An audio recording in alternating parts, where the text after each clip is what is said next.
নমস্কাৰ, মই স্মৃতি ৰেখাই মোৰ আসনলৈ আপোনালোকক স্বাগতম জনাইছোঁ। আজি মই সাধাৰণ লোহাৰ টাৱাত কেনেধৰণে ডোচা বনাব পাৰি তাকে আপোনালোকক দেখুৱাবলৈ লৈছোঁ। আহকচোন ডোচা কেনেদৰে বনাইছোঁ চাওঁ। ডোচা বনাবলৈ মই ভাত খোৱা চাউল 3 কাপ লৈছোঁ, মাটি দালি 1 কাপ, চিৰা আধা কাপ, মেথি এচামুচ। মাটি দালিটো এনেদৰে বাকলি গুচাই ল'লোঁ। এই গোটেইখিনি মই তিয়াই লৈ মিক্সিত দিলোঁ। তিয়াওঁতে মই 10 ঘণ্টামান তিয়াইছোঁ।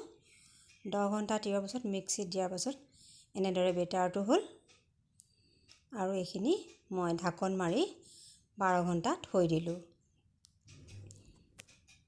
12 ঘণ্টাৰ পাছত এনেদৰে ফুলি উঠিব।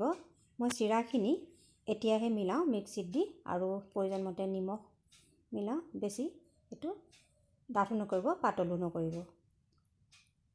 এতিয়া চাটনিৰ বাবে আপোনালোকে যিকোনো ল'ব পাৰে। মই ধনিয়া, নহৰু আৰু জলকীয়া দি মই এই চাটনিটো বনালোঁ। আৰু এটা চাটনিৰ কাৰণে মই বাদাম দি বনালোঁ। বাদাম ভাজি লৈ এনেদৰে বনালোঁ। আপোনালোকে ইচ্ছামতে জলকীয়া দিব পাৰে।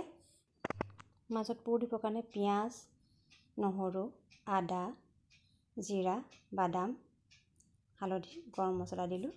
আলু এনেদৰে বইল কৰি ল'লোঁ আৰু তেলত আলুখিনি পিটিকি এই মছলাখিনি দি ভালদৰে ভাজি ল'লোঁ। আপোনালোকে ইচ্ছা কৰিলে নৰসিংহ পাত দিব পাৰে, তেতিয়া সুন্দৰ গোন্ধ ওলায়।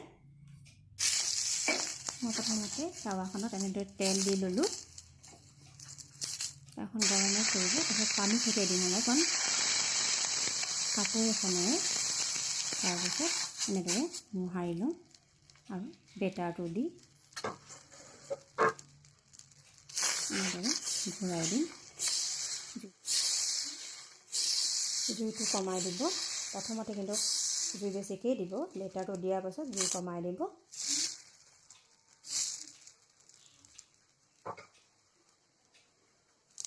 অলপমান মই অলিভ অইল দি দিছোঁ। আপোনালোকে যিকোনো তেল দিব পাৰে। মাজত অলপ দিছোঁ।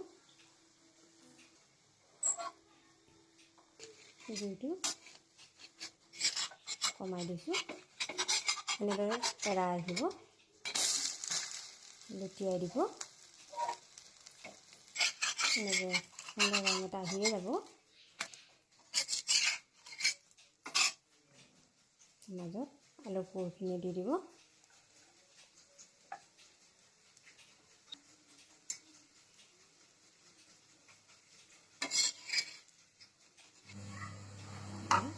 অতি সহজতে আপোনালোকৰ ডোচা তৈয়াৰ হৈ গ'ল।